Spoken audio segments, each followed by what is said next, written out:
What's up, guys? Welcome to Knockers on the Bottom. I'm your host, Jay Mill. Jay Miller, if you like. So let's get into it. So it is officially NFL Draft Eve. Yes, yes, sir. We are getting right to it. No more speculation, no more talk, no more mock drafts, no more BS. We're going to actually get to know what the Cowboys do, whether that's stay and pick, whether that's trade back, whether that is pick somebody none of us even thought that they even considered. I'm just happy to finally get to know what day one is so we can get into it. You know, the Cowboys have their voluntary activities already. So, a lot of the team has already been at the Star in Frisco working out, getting to talk to the coaches, getting to probably get a hold of the playbooks, study them a little bit, see what the scheme is going to be. So, all that's exciting. And now I'm excited to see what kind of new players that we're going to add to the scheme. Now, you guys know I believe in adding speed to the offense and most likely power to the defense. So I don't know what that's going to shake out as. Right now, we're smack dab in the middle of lying season. So now there's people saying Tetaroa won't even be there. There's people saying there's a gap between Tetaroa and Matthew Golden. There's people saying the Cowboys might select an offensive lineman. So now everything's gotten so misconstrued and so discombobbled that it's kind of hard to pinpoint what the Cowboys are going to do. But that's okay. That's okay. Because for all these years, I've always been a draft fiend and I've always been a Cowboys news fiend. And, this is kind of how it's always gone during this time of the year.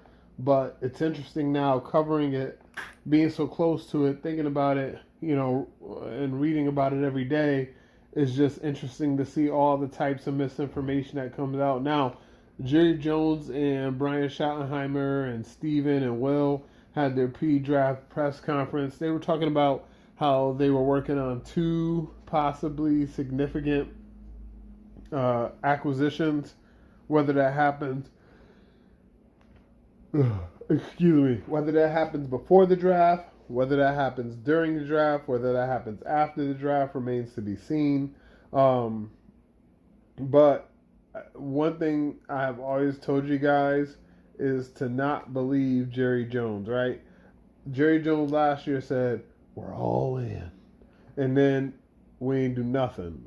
And then Jerry Jones came out this year and said, "I don't believe we can fill our needs through free agency." And then the Cowboys go out and sign 15 to 20 plus free agents. So when he's saying he's working on significant trades, I don't believe it. And when he says he wants to go back, I don't believe it. I don't believe anything those people say because they've been lying to us consistently for about 3 decades, maybe even more. Actually, they've probably been lying since they got the team. So, and I understand why they lie, right? This is the NFL, competitive business. If you tell the truth all the time, then all the other 31 teams will just watch whatever you say and just make moves based off what you move because you're always telling the truth. So I get why they lie. All the other teams lie too because they know that if they tell the truth, the other teams will get a beat on their moves. And now all of a sudden, people know what you're doing and you no longer have any sort of competitive balance. It becomes a competitive disadvantage. So I get it. I understand why he lies. He always lies though. So don't believe any of that stuff you heard from the press conference. It's all smoke screens. What you need to believe is what they actually do, right? We'll see what they do. We'll see what happens if they're sitting there at 12 and Tetaroa McMillan and Matthew Golden are there. And we'll see if all of a sudden they believe that, Tet's better or Golden's better. We'll see what happens if Ashton Genty makes it to 12 because all this time they've been preaching about we won't invest in a running back and why should we take this guy at 12? Why would he break our rules and we still take him? We'll see if they believe, hey, Will Johnson hasn't ran. He's a tall corner. We think that he'll fit in our system. there's just so many things that we're going to get the answers to, but in actuality, not in vocal practice, right? Because Jerry Jones loves that vocal practice, right? He loves to exercise his voice box and just say shit. But, we have to understand we have to go based off the actions, right? And depending on how the draft goes, and depending on how this free agent class that they've already spent on hits or misses, is going to determine the season. Because if they hit on their first three draft picks, plus they hit on, let's say, two or three free agents, I mean, they signed 20 plus. They don't have to hit on all of them.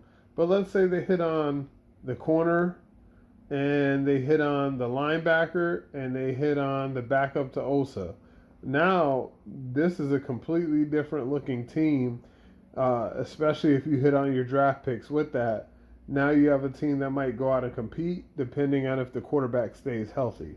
So it'll be interesting to see, but I'm just so happy to be to the point where we're going to get answers to some of these questions.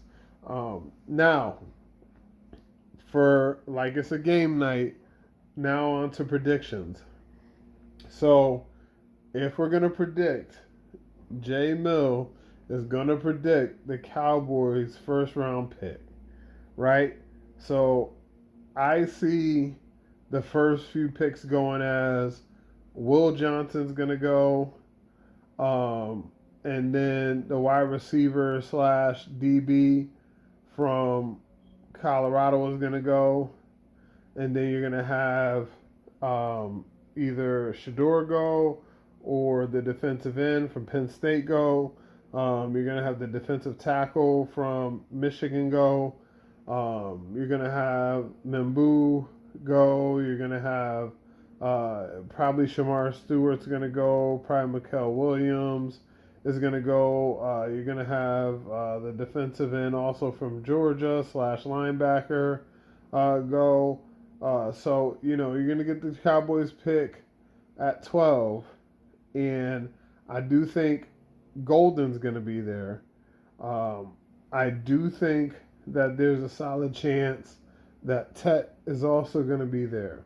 So I predict the Dallas Cowboys first round pick 2025. The Cowboys select Tetaroa McMillan out of Arizona State. They're going to turn in that card. No trade backs, no trade ups, no window dressing your board, and CeeDee Lamb has a running mate. Now, interesting enough, listening to Brad Broadus, he did ask the question, will one of these receivers that you could end up taking at 12 be better than CeeDee Lamb? My answer is no. CeeDee Lamb is a top 3 receiver in the NFL. Basically, only 2 people I think that you could rate above him is Chase and Jefferson. I mean, on certain days you could put Tyreek Hill above him, but not consistently enough to make me say Tyreek is a better receiver than CeeDee Lamb. So I can't wait. We'll get to see. But I do think Tet has the opportunity to, if CeeDee Lamb goes down for 1 or 2 games, to be able to be the focal point of the offense. Maybe not as a rookie, which is a problem we're going to have because it's Cowboys Nation. So just like they don't want to give Mozzie Smith time to develop, even though traditionally defensive tackles take long to develop. If you would have judged Osa off of his first year or off of his second year, you wouldn't be looking at him the same way, you look at him now. So it does take a little while for defensive tackles to develop, and when they do develop, they become studs. So, but people are going to judge Tet, even though Tet plays another difficult position to develop. There's tons of different route concepts. You have to understand hot routes and be able to think what your quarterback thinks and know how to adjust your route when your quarterback is calling for the route to be adjusted. And then when the first play breaks down, knowing how to make yourself open on the secondary play. But those are some of the things that I think are Tet's strengths. So I do think he would be a good fit with the Cowboys. and tomorrow is only round one. So if I had to take a pick now, if you ask me who I want Amari in Hampton. Y'all know that. That's my pet cat. That's my homie, and that's who I would want. But we'll see how it unfolds tomorrow. But Ted McMillan, if I was a betting man, I would put some money on that. And so we'll see how that goes. But thank you guys so much for tuning in. Hit the like button, hit the subscribe button. We're at 59, or actually, sorry, 58 subscribers right now. When we get to 100, we'll give something else away. You can follow me on Twitter at JMillerIYL. That's JMiller if you like. You can also hit me up at knockersonthebottom@outlook.com. Again, knockersonthebottom@outlook.com.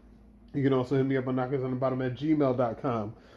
Leave any questions, any comments below. If there's anything specific you want me to cover, I'll take it here. I'll take it via email, take it via Twitter, make it a formal segment.